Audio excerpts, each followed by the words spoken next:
On aurait pu commencer par « Il était une fois », mais ce serait un peu trop prétentieux parce que je ne considère pas que ce soit une histoire extraordinaire ou qui mérite même qu'on en parle, mais c'est juste l'histoire d'une vie dédiée à peut-être la plus merveilleuse des sciences, qui est l'astronomie. Et tout petit, j'ai compris en fait que ma vie serait consacrée à l'astronomie. Alors pas exactement ce qu'elle est devenue aujourd'hui, mais en tout cas dans ma tête les choses étaient claires, je savais au moins ce que je voulais faire. Et le premier contact avec l'astronomie, je dirais avec le ciel de façon générale, en fait, est parti d'une catastrophe. Pour ceux qui ont eu la chance de regarder le film Chasseurs d'étoiles, on en a discuté.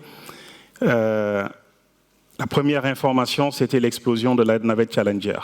Donc c'était la première fois en fait que je recevais une information à travers la presse, les médias. Et à l'époque, nous habitions donc un village, un arrondissement au Sénégal qui s'appelle Fissel. J'en parlais hier, une zone où il n'y avait pas d'électricité à l'époque. Et quand vous sortiez le soir, donc c'était l'endroit rêvé pour regarder les étoiles. Mais c'était paradoxal parce que, comme je le disais, j'avais peur de l'obscurité à l'époque. Donc quand j'ai eu l'information, le premier réflexe, c'est de courir, de sortir le soir et de regarder le ciel. Mais on ne reste pas longtemps, en fait, parce qu'il y a des bruits d'oiseaux que vous entendez la nuit. Si vous n'êtes pas courageux, vous pouvez faire une crise cardiaque. Donc très rapidement, tout ça s'est tombé dans l'oubli. Et ce n'est qu'en classe de 6e que j'ai eu la chance au collège de tomber sur 2 ouvrages qui m'ont marqué. Le premier, c'est « Patience dans l'azur » de Hubert Reeves. Et le deuxième, de Robert Jastrow, « Des astres de la vie et des hommes ».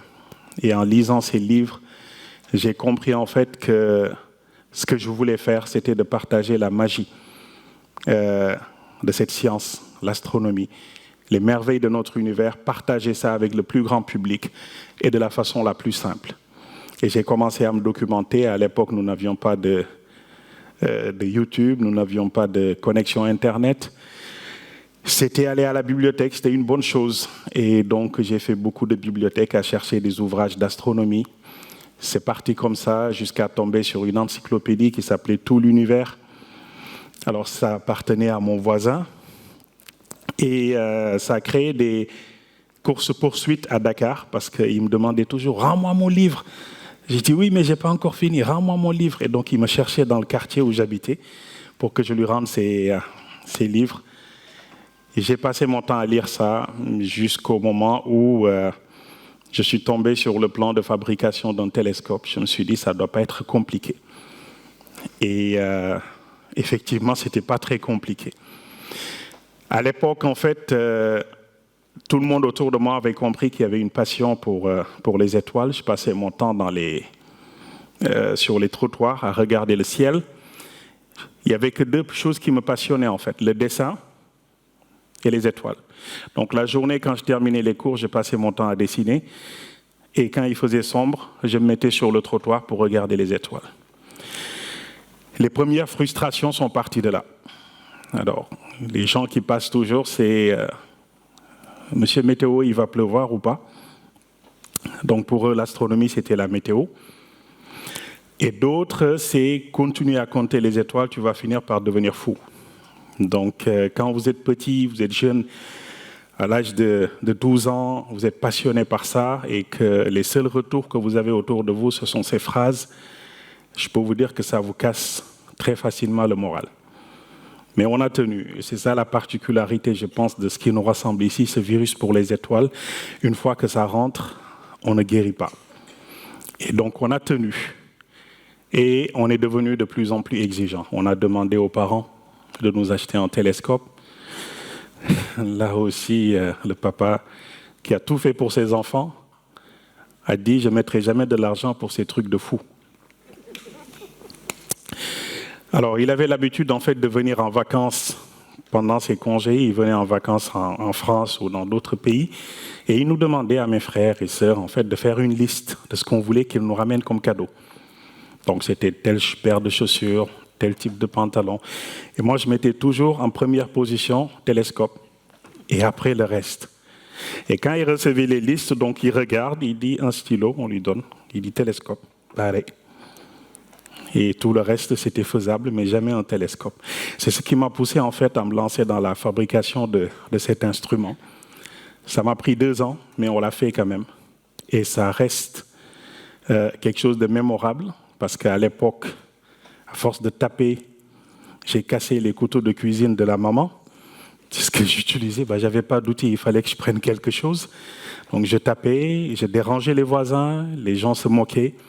Mais je n'avais qu'une seule chose en tête, c'est l'image du produit fini, dernière couche de peinture, et pouvoir pointer ça, ne serait-ce que sur la Lune. Ça s'est fait. Ça s'est fait, j'ai utilisé cet instrument pendant un moment.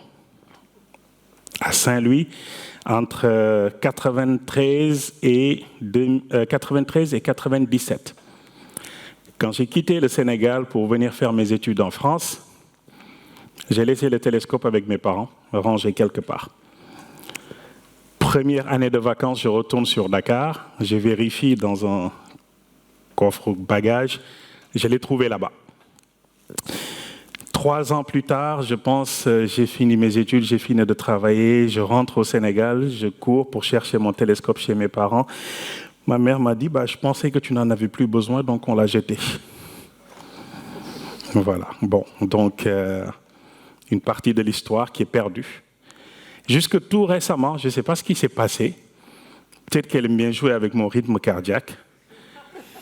Nous étions en train de regarder le film Chasseur d'étoiles, elle me dit, non, au final, je pense que c'est quelque part rangé en haut, donc il faut chercher un dimanche, tu cherches avec les enfants.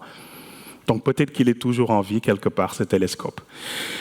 Mais quoi qu'il en soit, ça a rythmé un peu mon enfance. J'ai passé mon temps à observer le ciel, avec comme ambition de faire de l'astronomie. Mon père m'a dit, non, tu ne feras pas de l'astronomie. Je dis, pourquoi ? Parce que le jour où tu fais de l'astronomie, quand tu rentres au Sénégal, tu n'auras pas de boulot. C'est un administrateur civil. Ils sont censés être très raisonnés. Moi, j'étais censé être très passionné. Et j'ai dit non. Pendant 3 mois, on est resté à la maison sans quasiment se parler. C'était bonjour, bonjour, bonsoir, bonsoir. C'est tout. Et au final, il m'a dit, c'était une équation très simple, je pense qu'il n'y avait pas beaucoup de variables. C'est qui paye les études ? J'ai dit, toi. Choisis autre chose, sinon je ne paierai pas. La mort dans l'âme, j'ai opté pour l'ingénierie système. En me disant, de toute façon, ça me permettrait de rester pas très éloigné du secteur spatial. Il y a des moments où il faut savoir contourner les obstacles et ne pas être têtu, sans quoi vous perdez non seulement du temps et de l'énergie. Et j'ai accepté ce qu'il m'a dit. C'est ce qui m'a mené à faire des études d'ingénieur système ici en France. J'ai travaillé pendant 4 ans et demi. Et un jour, en sortant d'une intervention de chez Christian Dior, sur l'avenue Montaigne, je marchais pour prendre le métro et je me suis dit, qu'est-ce que j'ai fait en fait pour être ici ? À la base, ce qui me passionne, c'est l'astronomie. C'est très bien d'être là.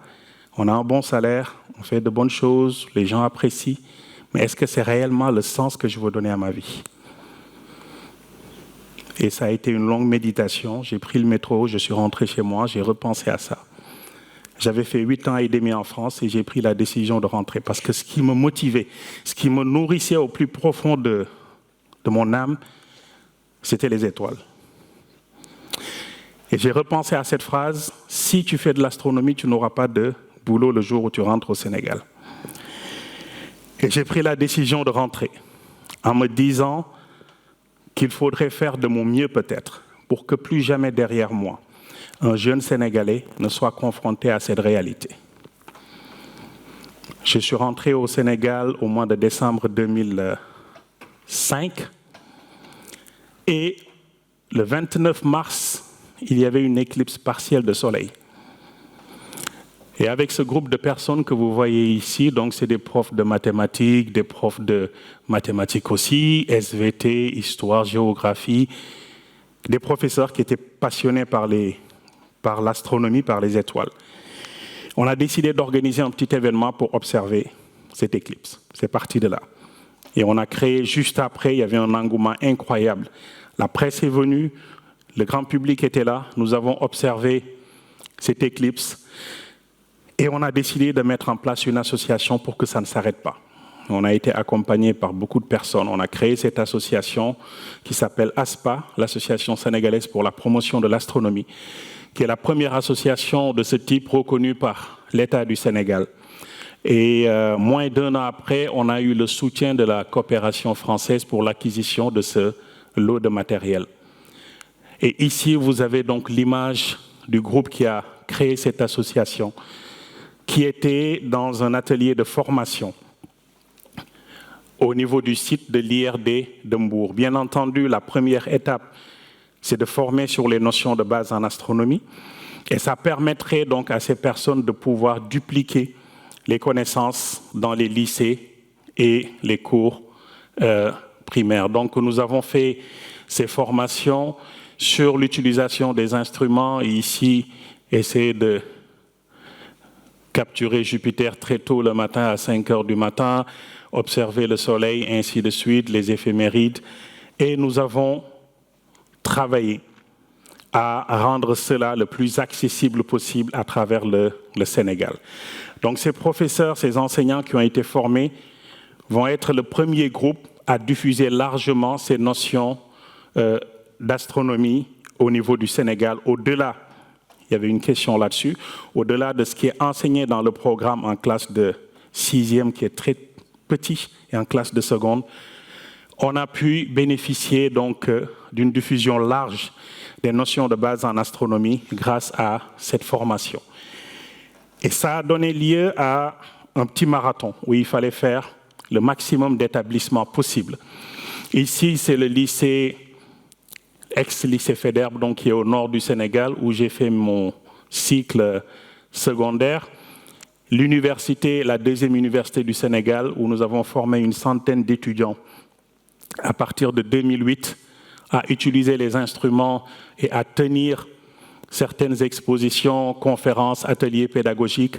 Et aujourd'hui, nous avons capitalisé plus de 500 activités à travers le Sénégal depuis la création de cette association en 2006.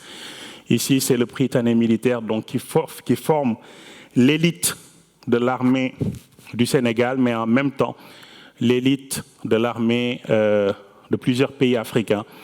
C'est l'équivalent de Saint-Cyr ici. Et nous avons poursuivi donc les activités un peu partout. Donc ça, c'était une formation des étudiants.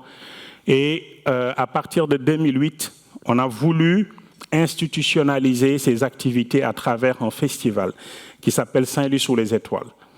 Et ce festival est organisé donc dans la ville de Saint-Louis, qui était la première capitale du Sénégal, au nord. Donc entre 2008 et 2014, nous avons tenu cette activité régulièrement.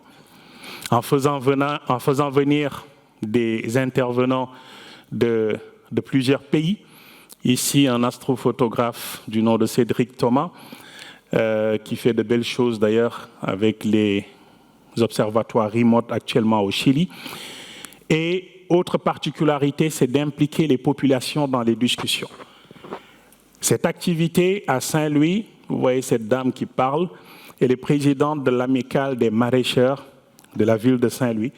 Et donc les pêcheurs sont sortis pendant ce soir, nous écouter parler des étoiles, mais nous expliquer en retour comment, génération après génération, ils utilisent les constellations pour naviguer en pleine mer. Et ça a été une discussion très, très intéressante. Et bien entendu, un de mes collègues qui dit « Oui, mais tout ça, vous n'en avez plus besoin, on a des GPS. » Et un pêcheur a dit « Mais si votre GPS tombe en panne, vous faites quoi ?» Et c'était vrai. Donc c'était intéressant de les écouter, nous expliquer, sans pour autant connaître les noms des constellations, sans pour autant, tels que nous les appelons nous, connaître le nom des étoiles, mais ça leur servait de base pour naviguer à travers donc, les océans. Et en 2009, année mondiale de l'astronomie, nous avons eu la chance d'envoyer une bouteille à la mer. Avec un ami, on s'est dit, on écrit. Donc on a envoyé un mail le soir vers les coups de 20h à Dakar.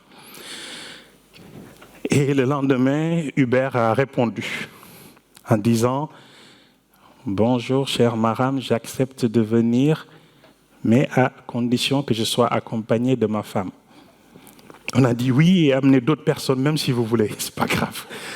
L'essentiel, c'est que vous soyez là.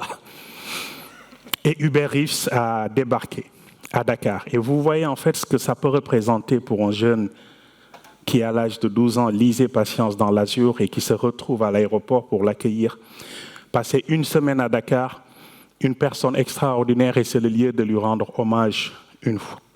Une fois de plus, je suis toujours pris d'émotion quand je parle de ces moments où on a marché au bord de l'eau, où il m'a laissé, pour une fois même, parce qu'il était fatigué, entre crochets, faire une conférence sur les structures et évolutions de l'univers. Faire une conférence devant Hubert Reeves, ça donne l'impression de faire une thèse de doctorat devant le jury. Je ne sais pas si j'avais transpiré autant, mais quand on a fini, en rentrant dans la voiture, il m'a dit « Tu sais, Maram, je ne pensais pas trouver autant de compétences en astronomie, sans préjugés, en arrivant ici. Je te félicite pour ce que tu fais. Et si j'ai une faveur à te demander, pense à prendre ton bâton de pèlerin pour aller évangéliser sur la préservation de l'environnement, de la nature. » Et c'est pour ça que le film qui est passé tout à l'heure nous parle beaucoup. Hubert m'avait demandé cette faveur. On a passé d'excellents moments à Dakar. Sans préjuger également, je ne pouvais pas imaginer qu'il serait aussi accessible, aussi simple. La seule exigence que Hubert Reeves avait pendant tout son séjour à Dakar, c'était une bouteille de coca avant de commencer ses conférences. Mais voilà, donc cette activité a permis de rendre un peu plus visible ce que nous faisions au niveau du Sénégal. Et c'est très important quand vous avez comme ambition de développer des choses dans votre pays, d'arriver à capter plutôt l'attention de la presse, que ce soit au niveau national, que ce soit au niveau international. Et l'article que le magazine Ciel Espace a fait en 2012 a permis d'exporter ce que nous étions en train de faire au niveau du Sénégal. Et ça a pris de l'ampleur. Ça a pris de l'ampleur et en 2010, je venais juste de terminer une grosse activité. Une grosse activité qui consistait à faire le tour de l'Afrique de l'Ouest en 90 jours. Donc 3 mois où nous avons fait le tour de l'Afrique de l'Ouest avec un partenaire qui gère une grosse chaîne de télévision au Mali. Nous avons fait le tour de l'Afrique de l'Ouest en 2010. Et à la fin de cette caravane, j'ai dit il faut faire la même chose au Sénégal, mais pour l'astronomie. Et on a écrit le concept du Space Bus. Certainement, vous en avez entendu parler pour certains.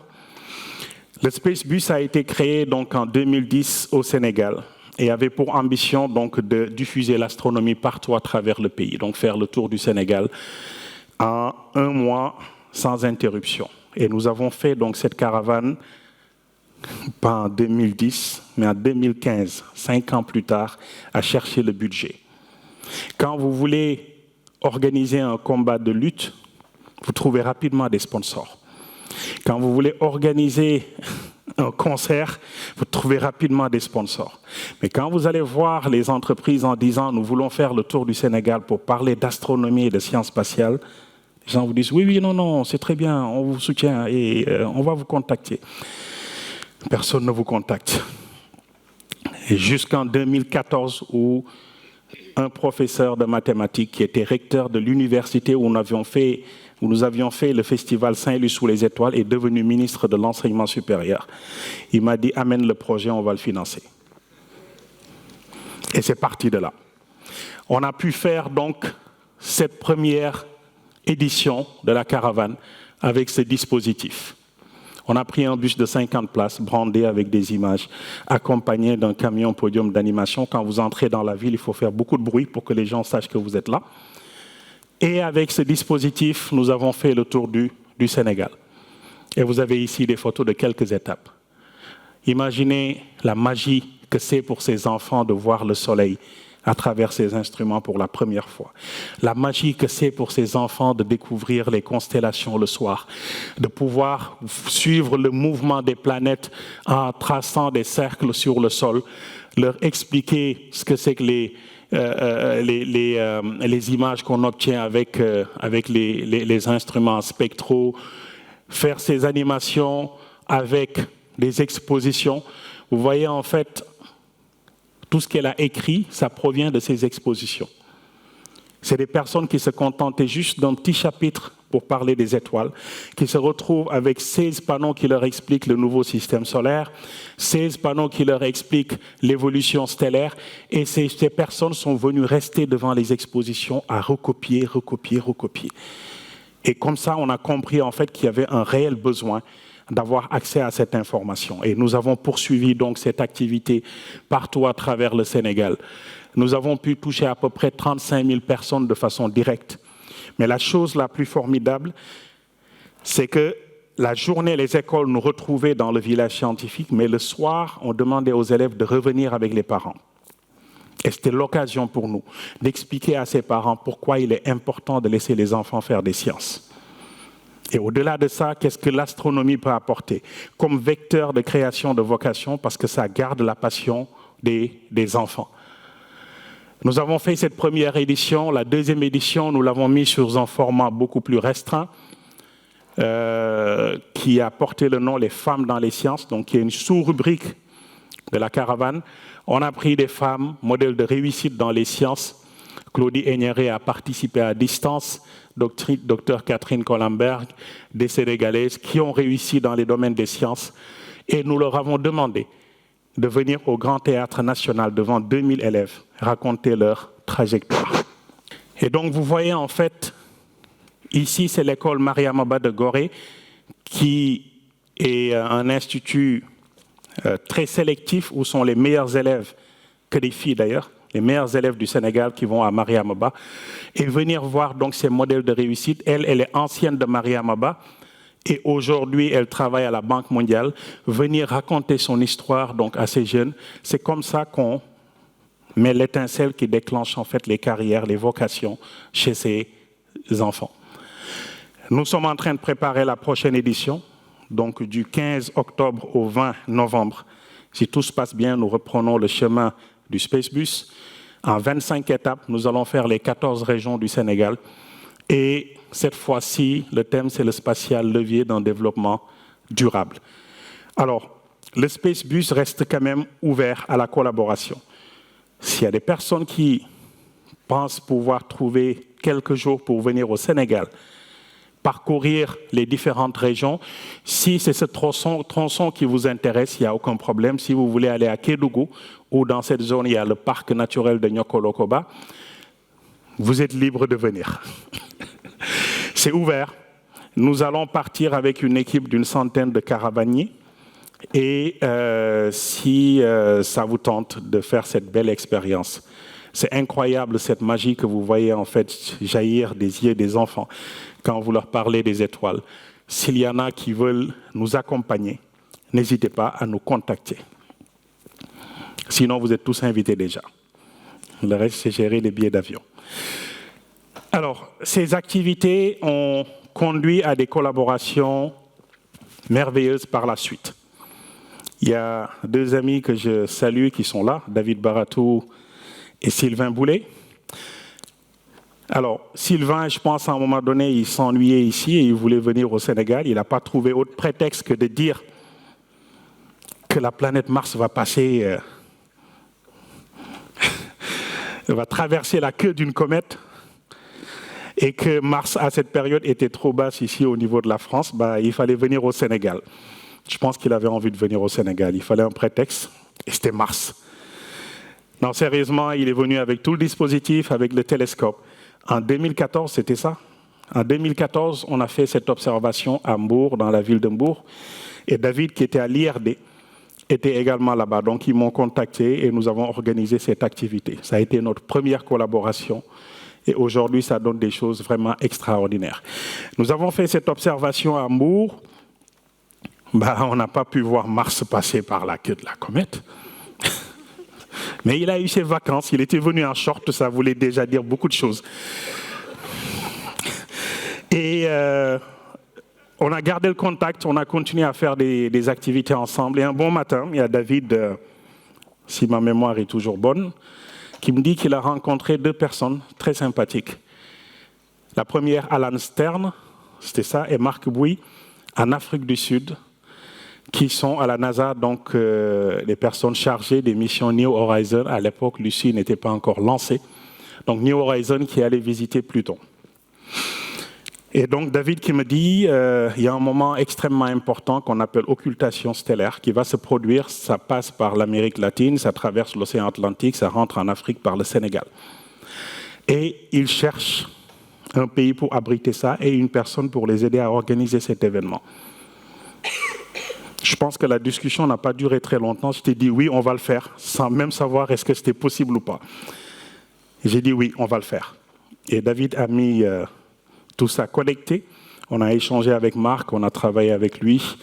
On a su les convaincre que malgré la saison d'hivernage qui était au mois d'août, on aurait toujours une petite chance de pouvoir observer cette occultation. Et donc pour New Horizons, ils ont envoyé 21 télescopes de ce type au Sénégal. À peu près 3 tonnes, 2 tonnes et demie de matériel, 45 astronomes astrophysiciens qui sont venus de l'extérieur, auxquels on a ajouté 21 Sénégalais pour chaque site d'observation. Et à l'époque, j'étais conseiller technique du ministre de l'Enseignement supérieur, de la Recherche et de l'Innovation. Nous avons écrit au président de la République. Donc c'est eux qui ont d'ailleurs écrit au président par voie diplomatique. Le président nous renvoie le courrier, et le ministre me dit « c'est votre projet dont on parlait ?» J'ai dit « oui ». Il me dit « bon, déroulez, vous avez carte blanche ». Quand vous avez un ministre comme ça fait plaisir. On a pu faire cette activité, c'était très complexe. Il fallait s'assurer que tout le monde arrive sain et sauf et reparte sain et sauf. Je pense qu'on a dû faire un remplacement parce qu'il y a quelqu'un des États-Unis qui avait peur de venir à cause des serpents. Certainement, ils pensaient qu'on habitait sur le toit des arbres encore. Mais voilà, donc ils sont venus et tout le monde est rentré sain et sauf, il n'y a pas eu de problème. C'est des missions qui sont extrêmement complexes, bien entendu. En pleine brousse, vous envoyez des équipes, 21 groupes, vous les envoyez dans l'obscurité totale. Vous les envoyez peut-être pas avec les mesures de sécurité adéquates, parce que, voilà, on peut porter des bottes, mais on ne sait jamais à quel moment on pose la main quelque part. Et effectivement, ça peut être un serpent, ça peut être un scorpion.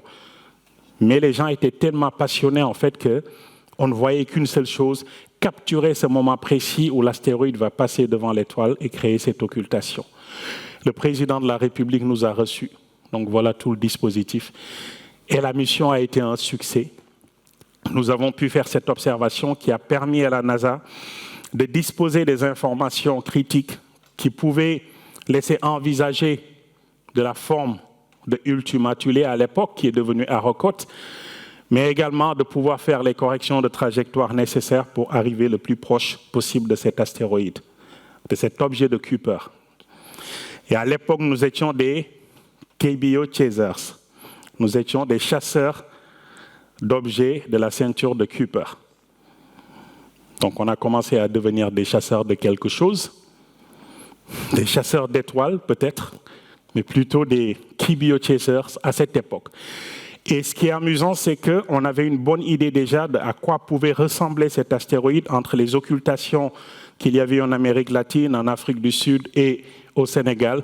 La forme commençait à se dessiner.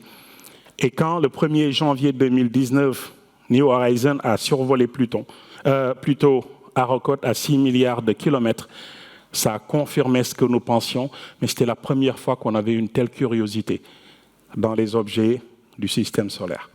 Et ça reste l'objet le plus éloigné, je pense, qu'on ait visité avec nos sondes. En 2020, la NASA nous contacte de nouveau en demandant si nous étions prêts à accueillir une deuxième mission. Mais cette fois-ci, c'était pour la sonde Lucie qui devait être lancée le 16 octobre 2021. Et donc Lucie, une mission magnifique qui va visiter un groupe de 8 astéroïdes Il fallait faire également des occultations. Ici, c'était pour l'astéroïde Polymel. Vous voyez le dispositif à Dumunier. Je pense qu'on avait pour Lucie que 10 télescopes. Non, 14. 14 télescopes pour Polymel. Mais surtout, c'était en période de Covid. C'était ça. C'était en période de Covid. Ils ne pouvaient pas venir et ils m'ont demandé si on était en mesure de prendre en charge cette mission. Et toujours aussi fou, j'ai dit oui, sans même savoir si c'est possible. Et on l'a fait. Ils ont envoyé le matériel. Je n'étais pas le seul à être fou. Il y avait quelques Français. Vous voyez, comme c'est dans Astérix, où on vous zoome sur le village des Gaulois. Il y a toujours des résistants, en fait. Ils ont dit, Covid ou pas, nous, on va au Sénégal. Et donc, David est venu avec son équipe. Ils étaient 6, une vingtaine de Sénégalais. Et nous avons fait cette deuxième mission Polymel en plein mois d'hivernage, quand on quittait le quartier général, à peu près 5 minutes du quartier général, il y avait des orages comme pas possible. Il fallait partir, déployer les télescopes dans ces conditions. C'était incroyable. Mais on a pu faire cela. Et je pense que sur les 14, il y en a 2 qui ont pu observer l'occultation. Et ça, je pense que c'était également un exploit. Et vous voyez ici le dispositif qu'on a mis en place. Et tout cela a permis en fait de former des jeunes Sénégalais, des jeunes doctorants, à utiliser ces instruments, à être dans des missions extrêmement complexes.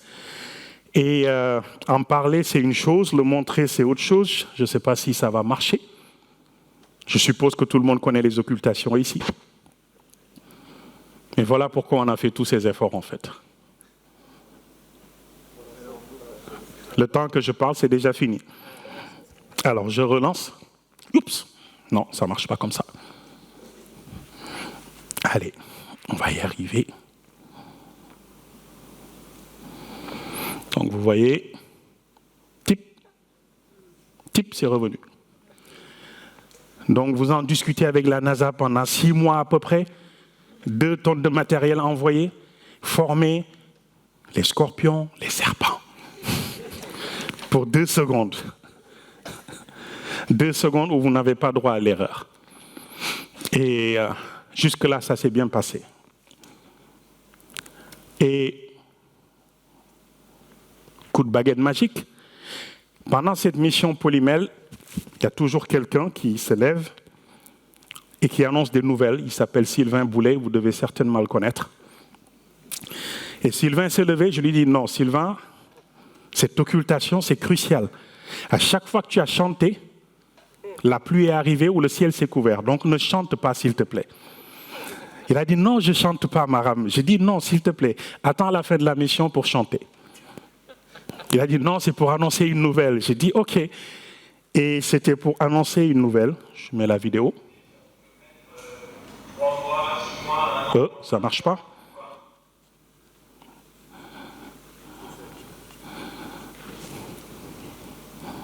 Espérons que ça marche.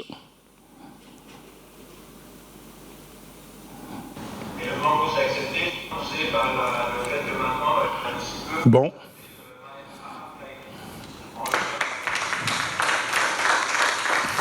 C'est pas grave, ça arrive. Ça me rappelle Jérôme Bonaldi avec Ça marche comment ou sur Canal. Donc, toujours une vidéo qui vous lâche. Et donc, dans cette vidéo, c'était montré ce moment où Sylvain annonce qu'en récompense ou en reconnaissance du travail qui était fait depuis plusieurs années au Sénégal, que Alain Maury, découvreur de l'astéroïde 1998 DW23, avait accepté que l'astéroïde porte désormais le nom de 39460, l'astéroïde 35462 Maram Kairé. Et donc,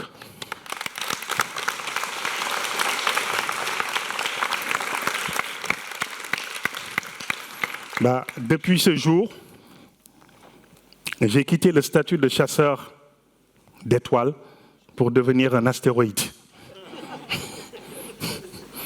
Je ne sais pas si c'est aussi... On me dit, oui, mais ça fait quoi d'avoir un astéroïde? Je dis, c'est un gros caillou, c'est tout. Donc aujourd'hui, à 22h, à 20h, temps universel, au moment où nous sommes dans cette salle, je pense que nous sommes bien le 6 août, voilà la position de cet astéroïde donc, par rapport à la Terre, par rapport à l'orbite de Mars et de Jupiter. Voilà, donc ça, c'était pas très difficile à faire, mais c'est fait. Alors, je pense qu'il y a beaucoup d'astéroïdes dans cette salle. Usant. Beaucoup d'astéroïdes dans cette salle et ça n'a pas la même signification pour tout le monde. Et je vais vous dire pourquoi. Pour certains, c'est quelque chose de banal. Mais quand vous vous battez à faire cette traversée du désert dans un pays où les gens ne vous écoutent pas quand vous parlez de science de façon générale, mais surtout d'astronomie, il n'y a pas un événement plus impactant qui puisse attirer l'attention de toute la communauté que ce qui s'est passé avec la nomination de cet astéroïde. Je ne dis même pas le Sénégal, mais toute la presse africaine a parlé de cet événement. RFI en a parlé, France 24 en a parlé, tout le monde en a parlé. Pourquoi ? Je ne sais pas. Alain Maury a dit qu'il ne pensait pas que ça aurait autant de succès quand RFI l'a contacté pour ça. Quoi qu'il en soit, le président de la République a fait ce tweet. Et quand le président tweet, ça passe au journal télévisé, tout le monde en parle. Ça attire l'attention et c'était très important par rapport à ce que nous voulions faire du secteur spatial au Sénégal. Donc pour certains, avoir un astéroïde, ce n'est pas grand-chose. Mais quand vous avez comme ambition de faire de votre pays une nation spatiale, c'est un événement extrêmement important qui permet d'enclencher beaucoup d'autres choses. Mais entre-temps, la NASA nous a appelés pour un autre événement. Troisième mission d'occultation qui était extrêmement importante pour l'astéroïde Horus. Et vous avez l'équipe donc qui a conduit cette mission. Vous voyez, je pense qu'il n'y avait que 2 Américains pour cette mission. Tout le reste, c'était nos amis français et le reste, c'est des Sénégalais. Le transfert de compétences a commencé avec ces missions et c'est quelque chose qui était extrêmement important pour moi. Nous avons réussi cette mission. Je me rappelle, Marc m'avait dit, si parmi les 10 télescopes, il y en a un seul qui arrive à capturer l'occultation, la mission, elle est réussie. Au final, on a eu 10 sur 10. Parce qu'il y a un télescope qui n'a pas vu l'occultation, mais ce n'était pas une mauvaise information. Ça montrait en fait la limite de la taille de l'astéroïde qui est passé. C'est le télescope qui était à Diourbel qui n'a pas pu capturer ça. Sinon, pour le reste, ils ont pu voir cette occultation. Et bien entendu, les activités se sont multipliées par la suite. C'est devenu l'effervescence.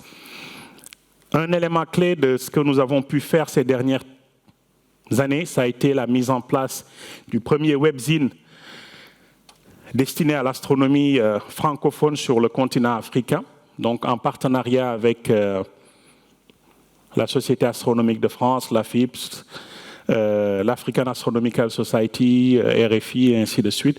Nous avons lancé cette version du magazine L'Astronomie, on l'a appelé l'Astronomie Afrique.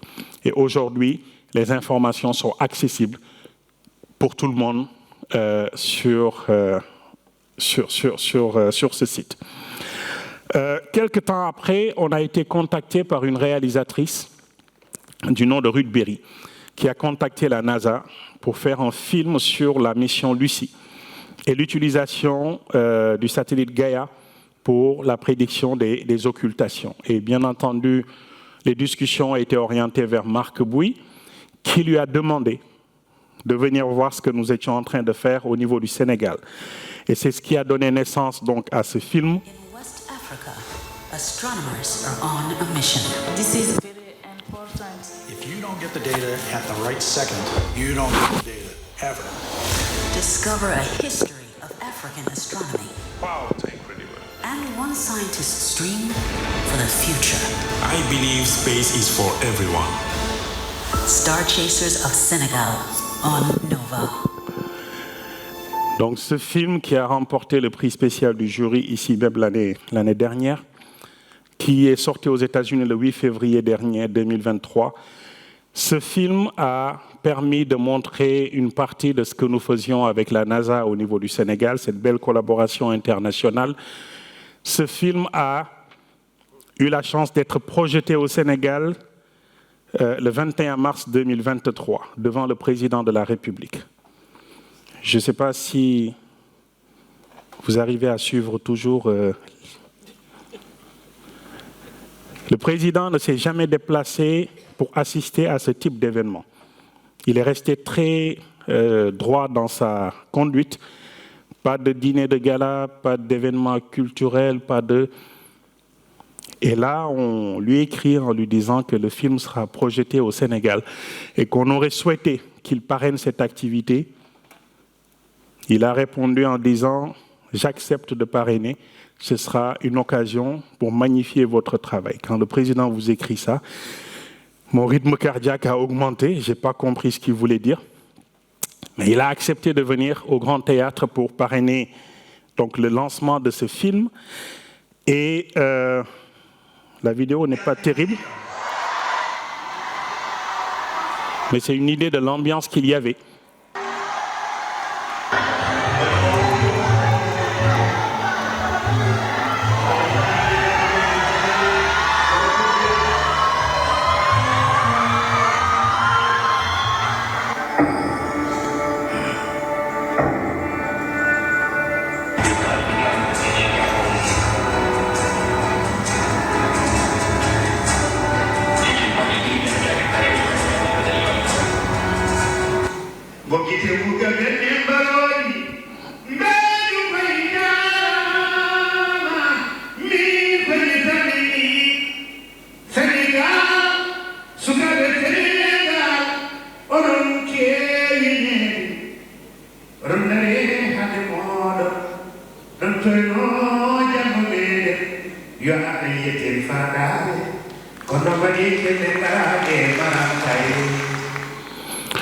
Alors ça, c'est une petite portion de ce qui s'est passé au Grand Théâtre ce jour-là. Je voulais le mettre juste parce que la personne qui chante, je ne sais pas si sa voix vous dit quelque chose. N'ayez pas peur, il faut dire non, c'est des choses qui arrivent. Non, non. Est-ce qu'il y en a qui ont vu le film Black Panther? Wakanda? Vous l'avez vu? C'est la personne qui a fait toute la musique, la voix que vous entendez, Baba Mal, Grammy Awards, qui était au Grand Théâtre. Et quand on lui a parlé de ça, il a dit, même si j'étais hors du pays, je laisse tout pour venir participer à cet événement. Quand vous voulez développer les sciences, vous arrivez à avoir le président dans la salle avec 4 ministres, vous arrivez à avoir un Grammy Awards, Baba Mal, qui vient de sortir Black Panther 2, ça veut dire que vous avez des canaux pour diffuser le message dont vous avez besoin. Et ça, c'est des choses sur lesquelles nous avons essayé d'y aller avec beaucoup de subtilité également. Et c'est ce jour-là que le président a également pris la décision de créer l'Agence sénégalaise d'études spatiales après 1 an et demi de discussions privées entre le président et moi. Donc personne ne savait, il me recevait. Et après la télé montrée, le chef de l'État a reçu Maram Kairé qui est venu lui remettre un petit morceau d'astéroïde, un petit bout de météorite. Mais derrière, nous étions en train de parler de l'agence spatiale. Mais ça restait secret, bien entendu.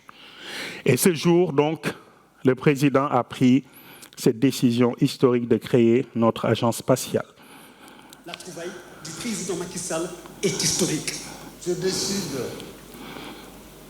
de créer l'Agence sénégalaise d'études spatiales.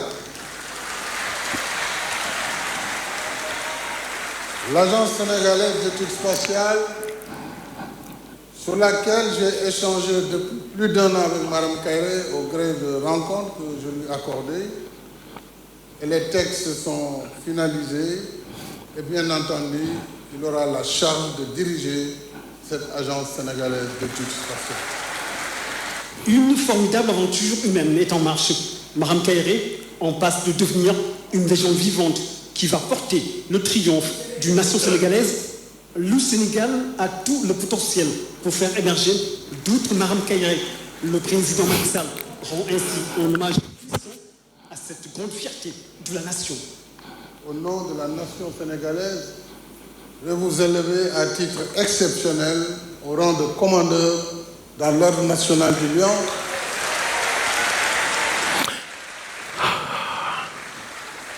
Et en même temps honorer nos invités. Voilà comment l'annonce a été faite pour la création de notre agence spatiale, le 21 mars 2023. Pendant 30 ans, des gens se sont battus pour que le Sénégal dispose d'une agence spatiale. Nous avons utilisé l'astronomie pour y arriver. Nous avons su convaincre d'abord les jeunes, nous avons su convaincre les populations, nous avons essayé de convaincre les politiques, parce que la décision vient du président au final. Et après tous ces efforts, une bonne partie de ce que vous avez vu ici, on est arrivé à la mise en place de cette agence spatiale. Ce jour mémorable qu'on n'oublie pas certainement, parce que j'ai eu la chance et l'honneur de recevoir l'équivalent de votre Légion d'honneur ici en France, mais le plus haut grade en fait de cette Légion d'honneur, c'est le grade de commandeur. Et comme il l'a dit, c'est vraiment à titre exceptionnel. Et nos amis avec qui nous avons fait ces efforts ont été élevés au grade de chevalier dans l'Ordre national du Lion également. Donc le Sénégal est reconnaissant pour l'accompagnement des astronomes planétologues français qui nous accompagnent depuis un moment dans cette aventure. Et ce film, depuis qu'il est sorti, a remporté plusieurs succès qui sont là. Ce serait bien qu'ils accompagnent de gâteaux ou quelque chose, mais bon, c'est très gentil. Donc il continue son bonhomme de chemin et il va être diffusé, comme je le disais, sur Arte à partir du 10, donc à 23h30. Et ça nous amène à la question maintenant de l'agence spatiale. Le développement de l'astronomie se poursuit au Sénégal, ça s'est élargi, ça se poursuit aujourd'hui de façon beaucoup plus globale sur le continent africain, mais on nous a chargé depuis le 29 mars où le décret est sorti, 29 mars où le décret de création a été signé, première activité en astronomie le 29 mars 2006 pour observer l'éclipse. Coïncidence ou pas, je ne sais pas.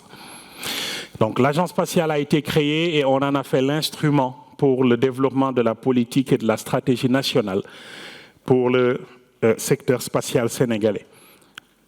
Et là, si vous permettez, on va prolonger un peu cette vision que nous avions. Ce n'est plus question de développer l'astronomie, mais c'est de faire des sciences spatiales un levier pour le développement de notre pays. Et quand les autorités prennent ce genre de décisions, c'est vous mettre à l'épreuve, ils vous observent. Vous avez fait beaucoup de bruit, vous avez fait chanter Baba Mal, c'est bien, mais maintenant que vous avez l'agence, qu'est-ce que vous pouvez faire pour le pays? Et c'est là où ça devient complexe. Le président, il dit « je décide », c'est un décret. Dès qu'il dit « je décide », il y a un décret qui est écrit. Sauf qu'après ce décret, vous avez juste une page blanche. Vous n'avez même pas de stylo pour remplir. Il faut courir chercher le budget au ministère des Finances. Il faut trouver des locaux. 6 mois à chercher des locaux de l'agence. 7 mois sans salaire, vous courez. Et les gens disent, oui, mais maintenant il est directeur général. Oui, mais je passe mon temps à faire un travail de courtier pour trouver les locaux. Mais quoi qu'il en soit, la vision est très claire dès le départ parce que nous avions beaucoup travaillé en amont sur ces questions. Et aujourd'hui, le spatial, de façon générale, je mettrai toujours l'astronomie dedans, va venir se reposer sur le plan de développement que nous avons au niveau national, sur l'agenda 2063 de l'Union africaine, qui fixe nos priorités pour le développement et les objectifs de développement durable. Pourquoi c'est important? Parce qu'aujourd'hui, la feuille de route qui est utilisée à l'international comme guide pour atteindre notre politique de développement repose donc sur ces ODD. Et ce que vous avez ici, c'est le dashboard donc, de l'année dernière, en 2023, qui est fourni par les Nations Unies pour donner l'état d'avancement sur la base des indicateurs des Nations Unies, pour donner l'état d'avancement donc, des différents pays dans cette course pour atteindre les ODD avant 2030. Et ça veut dire quoi? Quand vous regardez cette carte, plus c'est foncé et plus des efforts sont faits et plus on est proche en fait d'atteindre les ODD. Et comme vous pouvez le constater, la partie la plus foncée, c'est l'Afrique. On est d'accord?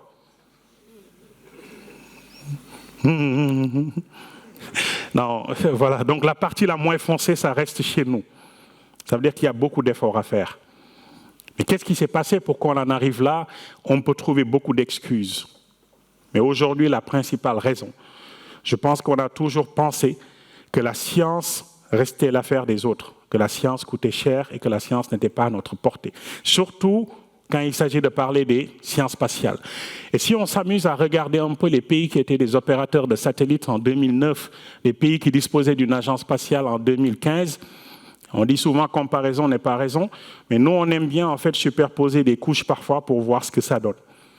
Et quand vous superposez ces trois cartes, vous verrez en fait que c'est quasiment les mêmes zones qui sont les plus avancées par rapport à cette course pour les objectifs de développement durable. L'Afrique a toujours pensé que les satellites, ça coûtait cher. L'Afrique a toujours pensé que nous avions d'autres priorités. L'alimentation, il faut lutter contre la pauvreté et la faim. L'Afrique a pensé qu'il y avait des questions de sécurité, éducation, de santé, ainsi de suite, et qu'on ne pouvait pas se permettre de prendre le budget de nos États et le mettre dans des satellites qui, pour nous, jusque-là, étaient restés comme étant un luxe. Pendant ce temps, d'autres ont utilisé les technologies spatiales pour développer leur pays. Et tout récemment, il y a eu un petit réveil. La prise de conscience se fait. L'Union africaine a compris que le spatial devait être au cœur de nos préoccupations parce que ça apportait des réponses concrètes à ces solutions que nous attendions tous sur le continent africain. Et c'est pour ça qu'il y a cette effervescence. Nous sommes à une quarantaine de lancements de satellites depuis ces 20 dernières années. Et ça continue. On pense qu'il y aurait à peu près 100 satellites qui vont être lancés d'ici 2030 sur le continent africain. Donc les choses sont en train de changer à la prise de conscience qui se fait. Et au Sénégal, on vient de finir la fabrication du premier CubeSat, fait avec l'Université de Montpellier, et qui devrait être lancé dans les mois à venir. Ça devait être lancé le 11 juillet. Les problèmes de SpaceX ont fait que ça a été retardé. Donc, les choses avancent.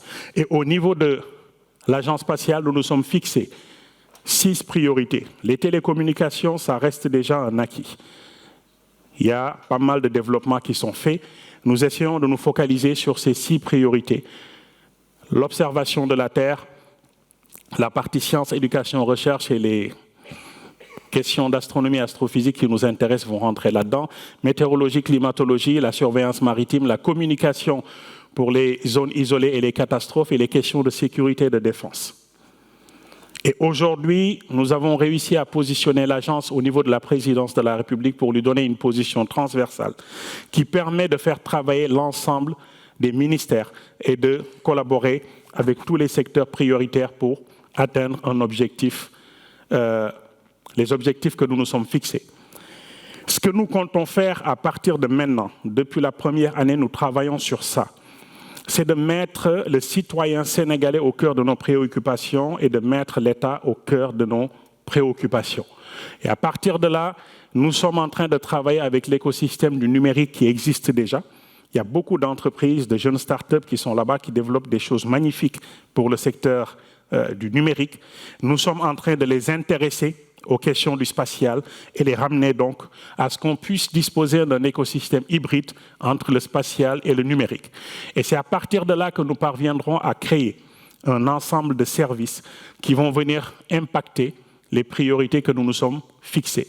Rien qu'en investissant au niveau étatique et grâce au soutien du secteur privé, en investissant rien que sur la partie éducation, sciences, recherche, nous impactons directement sur ces objectifs de développement durable qui sont là, de 2 à 10. Si vous investissez sur la partie observation de la Terre, vous impactez ces différents objectifs de développement durable. Et ça, les politiques ne l'avaient pas compris. Et c'est pour ça que depuis toujours, on a laissé le secteur spatial de côté en se disant que ce n'était pas fait pour nous. Maintenant qu'ils ont commencé à voir ces présentations, qu'ils ont commencé à voir l'interaction qu'il peut y avoir avec tous les dispositifs sur lesquels l'État est en train d'investir, il commence à soutenir le développement des activités de l'agence spatiale. Nous avons mis beaucoup d'argent à disposer d'un supercalculateur qui est le 3e aujourd'hui plus puissant supercalculateur en Afrique. Quand nous l'avons acquis en 2018, c'était le premier. Le temps de le mettre en marche, on a été dépassé par d'autres supercalculateurs. On a mis de l'argent à investir sur un parc de technologie où il y a des data centers, des centres d'innovation, des centres de stockage de données également. Et tout cela va être mis à contribution pour pouvoir réceptionner, stocker le flux de données qui va provenir du spatial, mais en même temps donner de quoi alimenter le temps de calcul de ce supercalculateur. Et nous sommes en train de travailler avec l'ensemble des structures qui gèrent ces structures-là pour qu'il y ait une interaction forte entre le secteur spatial et l'utilisation de ces investissements de l'État. Le Sénégal est rentré depuis 1 mois dans le cercle des pays producteurs de pétrole. Nous avons beaucoup de plateformes de pétrole qui sont en cours d'exploitation. Nous avons des plateformes pour le gaz qui vont entrer également en exploitation très bientôt entre la Mauritanie et ici le sud du Sénégal. Nous allons utiliser les projets de satellites qui sont en cours de développement pour pouvoir monitorer ce qui se passe au niveau de nos océans. Surveiller les plateformes pétrolières, lutter contre la pêche illégale, mais également lutter contre un phénomène qui est en train de faire des ravages et dont vous entendez très souvent parler, l'immigration clandestine. Nous avons toujours ce problème de ces bateaux remplis de 200 à 300 migrants qui quittent les côtes sénégalaises, qui vont venir chavirer en Espagne ou quelque part au Maroc.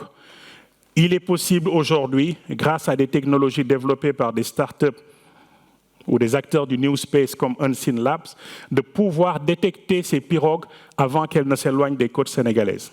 Et nous sommes en train de travailler également sur ces solutions. Donc, nous allons apporter des réponses un peu partout dans les préoccupations, que ce soit donc pour l'exploitation, le transport, le fret ou la navigation aérienne, que ce soit la sécurité.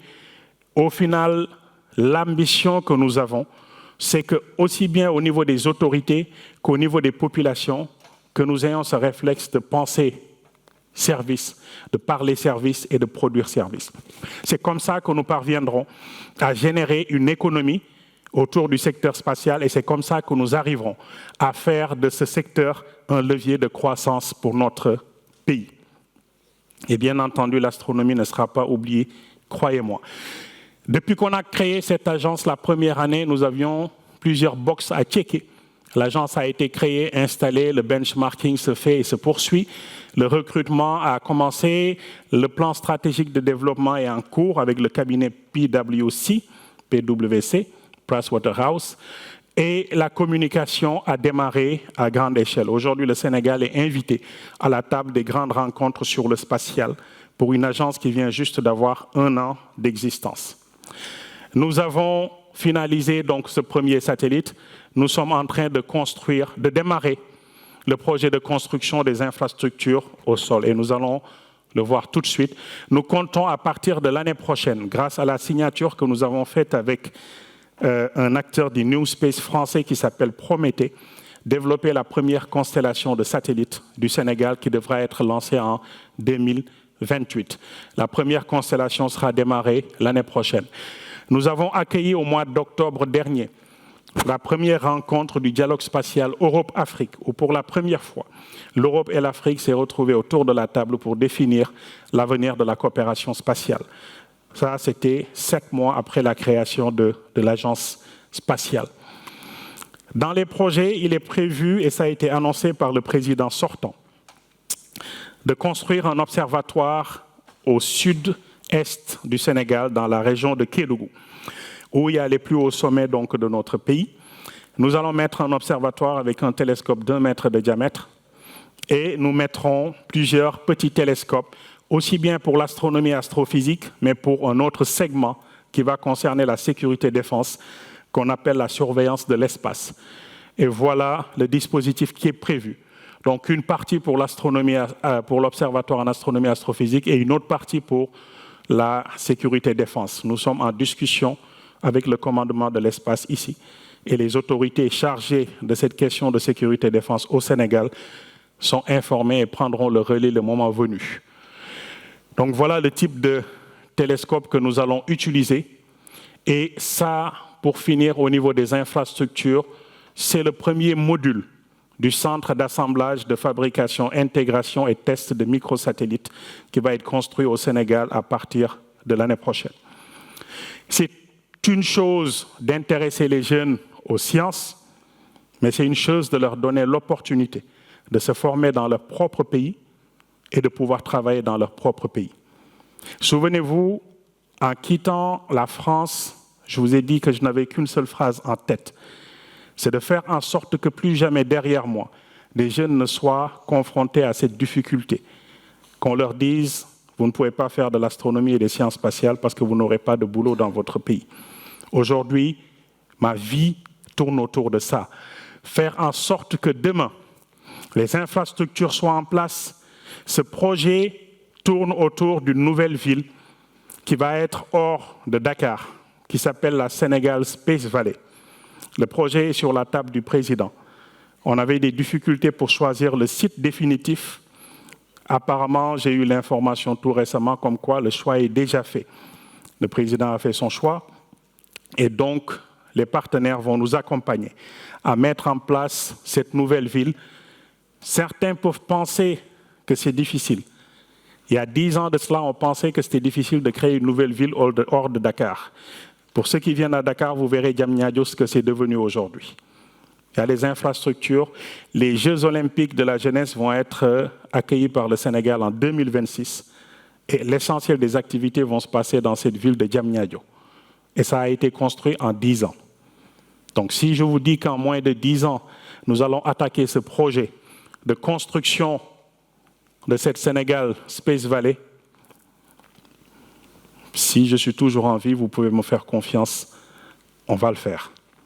Et dans cette ville, vous allez retrouver le quartier général de l'agence spatiale. Alors l'architecte est il a modifié cette tour, ça c'est notre première version. Il a modifié cette tour, mais pour le reste, vous aurez le centre d'assemblage, d'intégration et de test dont j'ai parlé tout à l'heure, qui va être le cœur du dispositif. Le centre de réception de données satellitaires, donc c'est les 2 modules qui sont là. Le centre de développement, de recherche et développement. L'Exhibition Center pour accueillir de grands événements sur les questions spatiales. Nous aurons le laboratoire d'innovation, l'incubateur de start-up et un observatoire qui sera là, donc avec un petit télescope. Nous aurons un musée qui va être installé également dans cette zone, les data centers qui seront là, les immeubles pour habitation pour les personnes qui vont travailler dans cette zone et le centre de formation qui va être spécifique, un institut sur les sciences et techniques spatiales appliquées. Et la ville va se construire tout autour de ce noyau qui est en cours de gestation. C'est comme ça que vous parviendrez à créer un centre qui va émuler toute l'activité spatiale, un centre qui va faire l'interconnexion entre les startups, qui va faire l'interconnexion entre les entreprises qui vont collaborer autour de ce projet spatial. C'est comme ça que vous ferez rêver les jeunes en leur faisant comprendre qu'il est possible d'avoir cette ambition de faire de l'astronomie, de faire de l'astrophysique ou de devenir un ingénieur dans un des secteurs qui est là, mais d'être formé dans son propre pays et de travailler également dans son propre pays. Si vous ne le faites pas, soit ils vont abandonner en cours de route, soit ils vont venir se former ici en France, au Canada, aux États-Unis, en Chine, et ils ne vont jamais revenir dans leur pays. Si vous voulez développer un pays, c'est comme ça qu'il faut donner cet espoir aux jeunes générations. Au moment où nous parlons, je peux vous assurer que le petit qui s'asseyait sur le trottoir et qui passait pour un rêveur, pour un fou, reçoit quasiment une dizaine de messages chaque semaine de parents qui me disent « Mon enfant veut devenir astronome ou astrophysicien ». Donc je ne suis plus le seul fou dans cette affaire. Mais mon travail de fou, c'est de faire en sorte que les générations futures aient de quoi faire de l'astronomie, rêver des étoiles dans leur propre pays, et que ce soit génération après génération. Et ça, si ça doit être un rêve, je consacrerai tout le restant de ma vie à cela. J'ai toujours dit aux jeunes qu'il fallait donner un sens à leur vie. En ce qui me concerne, c'est un sacerdoce. Je ne veux pas faire autre chose. Je n'ai pas l'intention de faire autre chose que ce que je suis en train de faire. Et quand est-ce que ça va s'arrêter, je ne sais pas. Et comme je ne sais pas, j'ai prévu de mettre en place la fondation 35462, qui est le nom de l'astéroïde, bien entendu. D'ici la fin de l'année, c'est en cours de préparation à Londres. Et cette fondation va essayer de poursuivre ce que nous avons fait depuis 2006 au Sénégal, c'est-à-dire essayer de trouver les moyens est de venir financer des projets pour intéresser les jeunes à l'astronomie et aux sciences spatiales. Et quand est-ce que ça va s'arrêter, je ne le sais pas. Mais tant que nous sommes là pour en parler, nous allons mettre tout ce que nous avons, parce que c'est notre devoir. J'ai toujours pensé qu'on pouvait recevoir ce monde d'une main, mais que nous avions l'obligation d'essayer de le rendre meilleur au moment où nous allons le transmettre avec l'autre main. Est-ce qu'on va y arriver? Je ne sais pas. Que ceux qui y croient essayent, et ceux qui n'y croient pas s'asseyent et nous laissent essayer. C'est l'avenir qui nous dira. En attendant, c'est un honneur pour moi d'être ici et de vous en parler. Et si jamais vous avez envie d'accompagner cette aventure, bienvenue au Sénégal. Merci de votre aimable attention.